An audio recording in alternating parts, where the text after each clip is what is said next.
Hello beautiful plant people, welcome back to Rooting Mindfully. My name is Ayana, and today we're going to talk about my top 5 favorite purchases for 2020.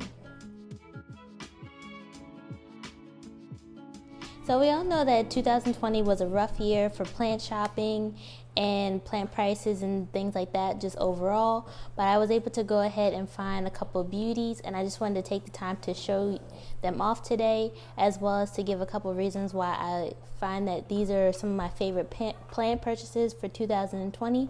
So let's get started.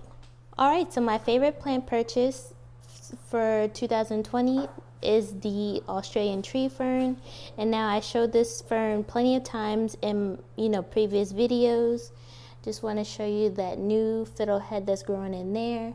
This plant is just my favorite because it is just growing so well. It is very different from all the other plants I have in my collection, and you can see the furry trunk there. Not only is it a very easy growing plant, I only water it about once a week, and I fertilize it when I water it, but it doesn't require a lot of attention, a lot of maintenance, and it only cost me $6.99. So this was one of my favorite purchases for 2020.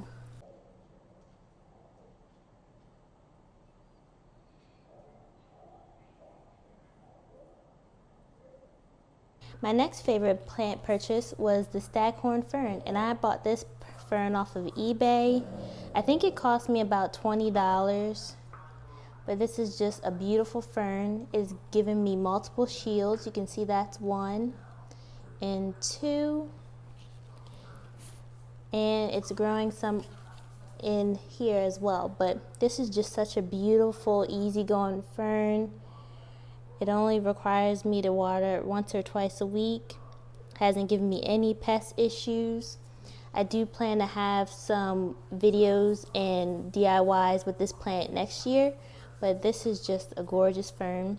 I have this sitting in my northeast window, so it's not requiring a ton of light, but as you can see, it is growing beautifully, and the shields are looking really good. So this is my second favorite plant purchase.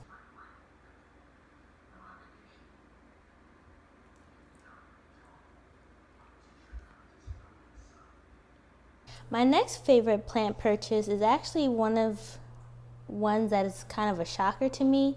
I didn't think that this plant was going to be my favorite, especially with how difficult other people were having growing this plant.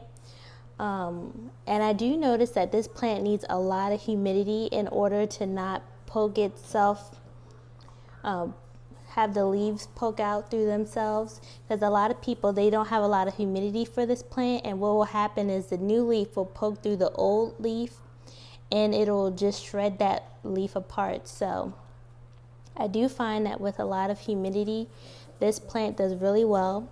Now these are shipping leaves, so that's why you see damage there, but this plant is just growing really beautifully. I did chop it up at first because it wasn't doing well the first time, so that's why it's more full than it was when I first got it. And I also do need to put it on a pole eventually, but it is just doing really well. And this plant doesn't give me any difficulty either. And it did have a little run-in with thrips, but you can see that this is the only damage on the leaf. But other than that, it's doing pretty well. We did have a drop in humidity when it got cold out of nowhere, but other than that, it's doing pretty good. And I have another new leaf coming in there, so this is a good purchase. I don't feel like I really wasted my money on this plant, and I'm not too scared about losing this plant because it is doing pretty well. And it's even putting out a new leaf here, right there. So it is putting out tons of growth. The next plant that's my favorite is this Philodendron Squamy Ferum, and I just can't believe the growth that this plant is putting out, especially with these huge leaves. They're nice and big and shiny. This is the newest leaf that is putting out here, and it's turning out to be a massive size. But this plant is so easy growing. I don't have to do anything to it. The only thing I'm going to do next year is change out the soil, because this does have a Miracle-Gro based soil in there, and I'm going to switch it over to black gold. But other than that, it is super shiny, and I don't really clean my leaves off. I do dust them occasionally, but this plant just has shiny leaves all by itself. And I got this from Green Spaces ID. And the last plant that I want to include is the Azalea Red Valentine. I put this plant on my Instagram, and I just could not believe how well it looked on camera. And just looking at it, it is just so beautiful. I got this plant from Garden Gate Nursery, or Garden Gate Center, and this plant only cost me about $24, but look how gorgeous it is. I love the size of the leaves, how big and wide they are. I love how full the plant is. And most of my Aglaonema, well, a couple of my Aglaonemas are single stems, but I'm loving the ones that are just so full. You get a much fuller and lush look with the plant when it's, you know, more than just one plant in a pot.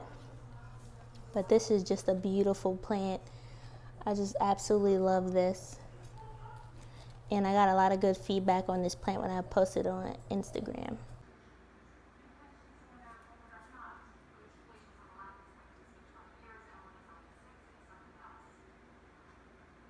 But yeah, so those are my top 5 favorite houseplants purchases for 2020.